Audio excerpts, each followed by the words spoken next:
Dear students, आज अपना जो फिजिक्स का टॉपिक है वो है गोलीय उत्तल पृष्ठ पर अपवर्तन का सूत्र। जब ये बोर्ड परीक्षा में आएगा डियर स्टूडेंट्स, तब आप हेडिंग डाल के 10-15 लाइनें छोड़ देंगे, फिर एक चित्र बना लेंगे ये वाला, और जब चित्र बना लें फिर चित्र का वर्णन आप हेडिंग के नीचे लिख देंगे। उसके बाद हम अभी ड्राइव जैसे करेंगे वैसे आप इसको ड्राइव कर दीजिए। तो देखिएगा, सबसे पहले चित्र समझते हैं। चित्र में ये एस पी एस एस, ध्यान से देखिएगा, आपको प्रत्येक बात समझ में आएगी, ये गारंटी है हमारी। एस पी एस एस ये उत्तल गोलीय पृष्ठ है जो निरपेक्ष अपवर्तनांक N1 के विरल माध्यम को निरपेक्ष अपवर्तनांक N2 के सघन माध्यम से पृथक करता है। या आप ऐसे कह लीजिए, वायु को कांच से पृथक करता है, या अपवर्तनांक N1 के माध्यम को अपवर्तनांक N2 के माध्यम से पृथक करता है, या विरल माध्यम को सघन माध्यम से पृथक करता है। आप चाहे जैसे सेंटेंस की शुरुआत कर सकते हैं। ये जो उत्तल गोलीय पृष्ठ है एस पी एस डैश, ध्यान से देखिए, एस पी एस डैश, इसका जो पी है ये है ध्रुव, इंग्लिश में इसको बोलते हैं पोल, और इस उत्तल गोलीय पृष्ठ का वक्रता केंद्र है सी। ध्रुव पी और वक्रता केंद्र सी को जो मिलाने वाली रेखा होती है वो कहलाती है मुख्य अक्ष, प्रिंसिपल एक्सिस, और इसको हमने आगे पीछे खिसका लिया, बड़ा कर दिया। अब इसके मुख्य अक्ष पर बिंदु O पर कोई बिंदु वस्तु है O स्थित, यहाँ पर ये कोई बिंदु वस्तु O है, यहां से प्रकाश की किरण चली, ये O A, ध्यान से देखिए O A, ये देखिए तीर का निशान भी है। एक प्रकाश की किरण O A है जो उत्तल गोलीय पृष्ठ के बिंदु A पर आपतित होती है, यानी कि O से चलने वाली प्रकाश की किरण उत्तल गोलीय पृष्ठ के बिंदु A पर आपतित होती है। अब जब बिंदु A पर आपतित होगी तो इधर माध्यम है वायु, इधर सब वायु है, और बिंदु A से ये कांच में प्रवेश करेगी, इंटर करेगी। जब कोई प्रकाश की किरण विरल माध्यम से सघन माध्यम में प्रवेश करती है या फिर वायु से कांच में प्रवेश करती है तो अभिलंब की ओर झुक जाती है। अपवर्तन के नियम से यही अपवर्तन ही है।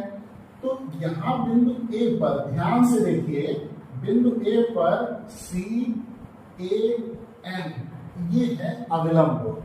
तो जो प्रकाश की किरण O A आई है इसको सीधा चला जाना चाहिए था, लेकिन नहीं, ये अविलंब की ओर झुक गई। ये देखिए A B ये है अपवर्तित किरण, और O A ये है आपतित किरण। अब देखिएगा, दूसरी किरण O से चलने वाली बिंदु P पर अविलंबवत टकराती है, बिल्कुल 90 डिग्री। तो इसकी चाल तो कम हो जाती है लेकिन दिशा नहीं बदलती, तो ये सीधी ही चली जाती है। तो ये P से आगे जो ये रेखा है, यहां से प्रवेश कर गई जो ये रेखा, ये है अपवर्तित किरण। जिस तरीके से यहाँ पर A और B अपवर्तित किरण है, AB को पीछे बढ़ाया और इसको भी पीछे बढ़ाया, तो आप देखेंगे कि ये बिंदु I पर मिलती हुई प्रतीत होती हैं। इसका मतलब ये है कि ये जो I है ये बिंदु वस्तु O का आभासी प्रतिबिंब है।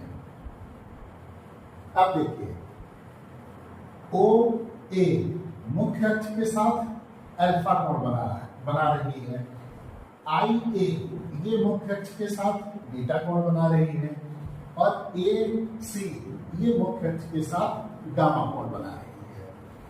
बिंदु A से मुख्य अक्ष पर ये अवलंब खींचा, ये ब्लैक कलर का AM, जिसकी ऊंचाई है H। अब देखिए, यहां से हम इसको ड्राइव करना शुरू करते हैं। तो सबसे पहले हम आपतन कोण को लिखेंगे आपतन कोण। कतई घबराने की जरूरत नहीं है।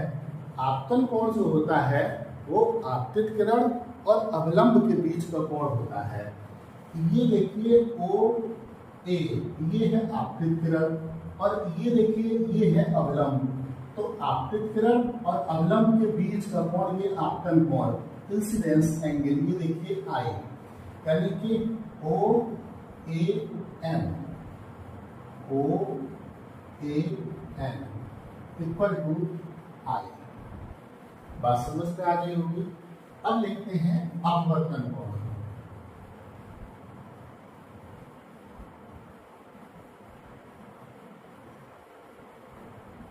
अपवर्तन कोण जो होता है वो अपवर्तित किरण और अवलंब के बीच का कोण होता है। ये ए और बी, ये रेखा है अपवर्तित किरण और ये रहा अवलंब। तो बी ए सी, बी ए सी, ये हो गया आपका अपवर्तन कोण आर। हालांकि अपवर्तन कोण ये भी है आई ए एन या एन ए आई। अब देखिए ये जो रेखा है ना ओ पी, ओ पी, ओ यहाँ पर वस्तु है, पी ध्रुव है, तो इसके बीच की दूरी होगी माइनस नहीं हो, क्योंकि चिन्ह पर पाटी के अनुसार ध्रुव से बाईं तरफ की दूरियां निगेटिव और इसके दाईं तरफ की दूरियां पॉजिटिव ली जाती हैं। अब लिखते हैं आई पी, ये हो जाएगा माइनस का बी। अब लिखते हैं पी सी, पी सी, ये हो जाएगा प्लस का आर, क्योंकि ये ध्रुव से दूरी किधर है, राइट साइड। अब आप इसमें एक बात देखिएगा कि ये वाला जो एंगल है आई, ये ओ ए सी जो कोण है ओ ए सी, उसका बहस कोण है। देखिए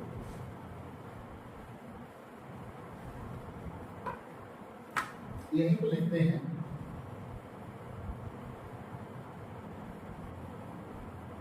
त्रिभुज ओ ए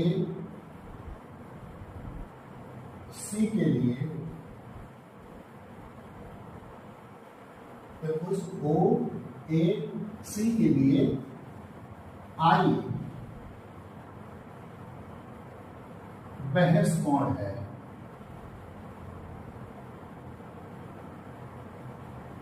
बहस कोण है तो इसका मतलब ये है कि आई बराबर हो जाएगा अल्फा प्लस गामा, यानी कि आई बराबर अल्फा प्लस गामा। इसको हम ले लेंगे समीकरण नंबर 1। अब देखिएगा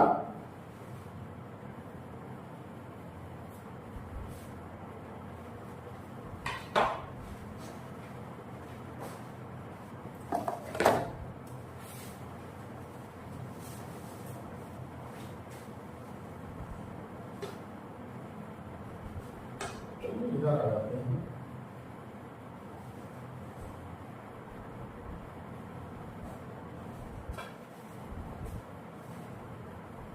एक और लाइन कर देते हैं, बात खत्म। देखिए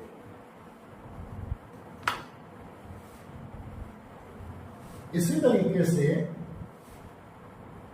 त्रिभुज आई ए सी के लिए, त्रिभुज आई ए सी के लिए आर, आर बहस कोण है।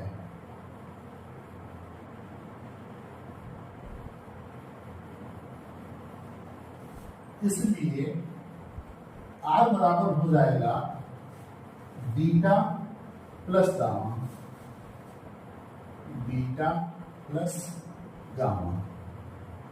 इसको हम लेंगे समीकरण नंबर 2।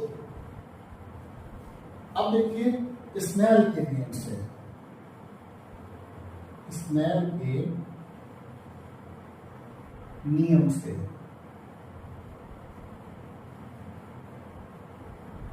स्नेल के नियम से क्या है, साइन आई बटे साइन आर इक्वल टू होता है n2 बटे n1। अब इसमें एक बात है, ये जो चूंकि उत्तर गोलीय पृष्ठ का व्यास बहुत छोटा है, इस वजह से ये एंगल आई और एंगल आर भी छोटे होंगे। अगर हम इनको रेडियन में नापें तो ऐसी स्थिति में साइन आई लगभग बराबर होगा आई के, तथा साइन आर ये लगभग बराबर हो जाएगा आर के। तो हम इसे ऐसे लिख सकते हैं, I upon R equal to n2 upon n1। अब हम इसका क्रॉस मल्टीप्लाई किए दे रहे हैं, n1 इंटू आई बराबर n2 इंटू आर। अब देखिए इसको हम देंगे समीकरण नंबर 3।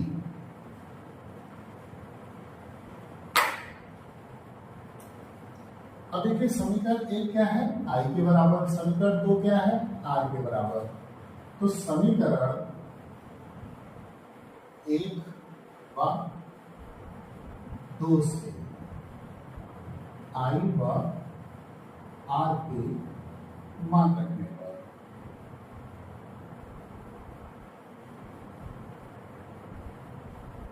चलिए, तो n1 और आई क्या है, alpha plus gamma equal to n2। R क्या है, बीटा प्लस गामा। अब हम इसका अंदर मल्टीप्लाई कर रहे हैं, तो इसको इस तरीके से लिख सकते हैं, n1 alpha plus n1 gamma equal to n2 beta plus n2 gamma. n2 gamma हम इधर ला रहे हैं, तो n2 गामा n2 बीटा लाना है हमको। n2 बीटा जब इधर लाएंगे तो माइनस का हो जाएगा, minus n2 beta plus n1 alpha. ये गामा वाला स्टेप इधर ले जा रहे हैं, तो n2 gamma minus n1 gamma. ये n1 गामा उधर ले जाएंगे तो ये टेन हो जाएगा, तो minus n2 beta plus n1 alpha equal to gamma इसमें कॉमन ले लिया तो n2 माइनस n1। इस तरीके से ये एक समीकरण और मिला, इसको हम देंगे समीकरण नंबर 4। अब देखिएगा, ये हम आपको पहले ही बता चुके हैं, चूंकि उत्तल गोलीय पृष्ठ का व्यास छोटा है, व्यास छोटा है तो कोण अल्फा, बीटा और गामा ये भी छोटे होंगे।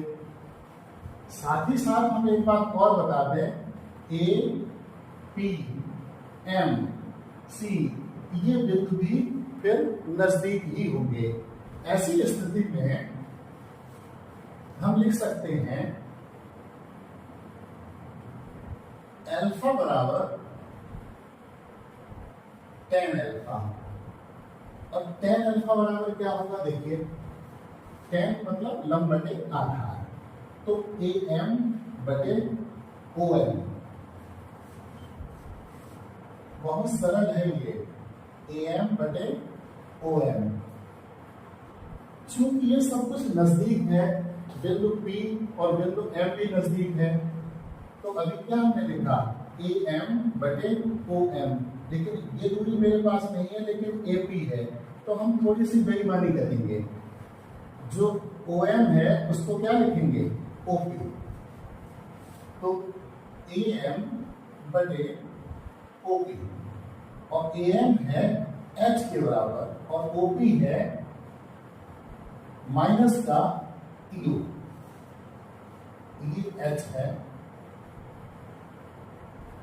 इसी तरीके से बीटा बराबर लिखेंगे, बीटा बराबर हो जाएगा आपका टेन बीटा, और टेन बीटा देखिए लंब और बटे आधार, लंब क्या ए एम और आधार क्या आई एम, तो A M upon I M equal to हो जाएगा A M upon I M के साथ थोड़ी सी बेईमानी, आई एम के लिए क्या लिखेंगे आई पी, जो कि ये होगी हमारे पास है, लेफ्ट साइड भी है तो निगेटिव होगी, तो इसलिए हम आई एम को क्या लिखते हैं आई पी, और ये इक्वल टू हो जाएगा एच अपॉन माइनस का वी, इस तरीके से। इसी तरीके से gamma equal to ten gamma, अब जरा देखिए ये रहा gamma, gamma equal to ten gamma में क्या लिखेंगे लंब बटे आधार, लंब क्या ए एन, आधार क्या एम सी, तो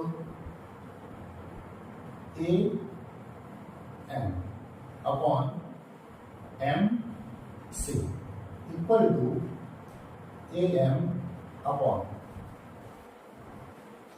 ये जो दूरी है m इंटू सी, इसको हम लिख लेंगे पी सी, पी सी, और ये हो जाएगा h अपॉन आर, ये प्लस आर होगा क्योंकि ये ग्रुप से राइट की ओर की दूरी है। अब देखिए अल्फा बीटा तथा गामा के मान समीकरण 4 में रखने पर देखिएगा ये रहा समीकरण number 4,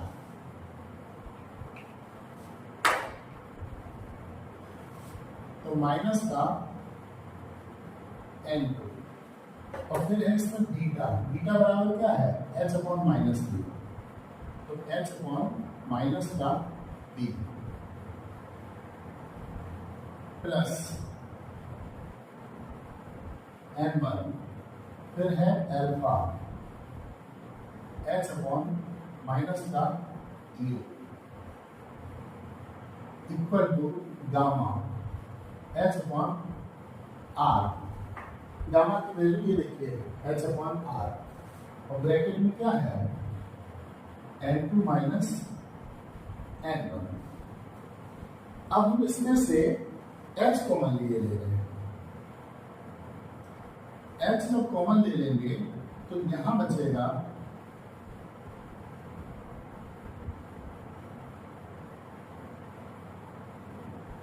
n2 upon v minus n1 upon u equal to h,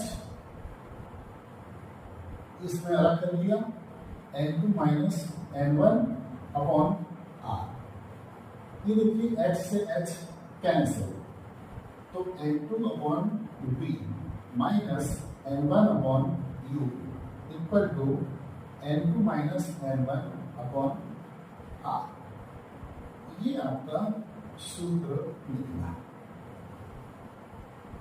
जिसको हम चाहते थे कि ये सूत्र निकले।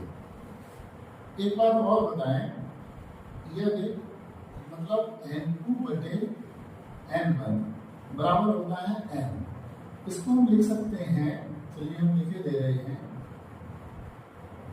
सघन माध्यम का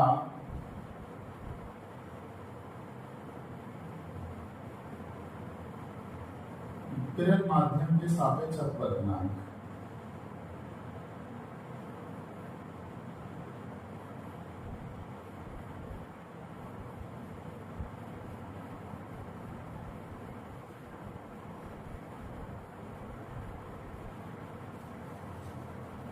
तो ऐसी स्थिति में ये हो जाएगा सूत्र n upon B minus 1 upon u equal to n minus 1 upon r।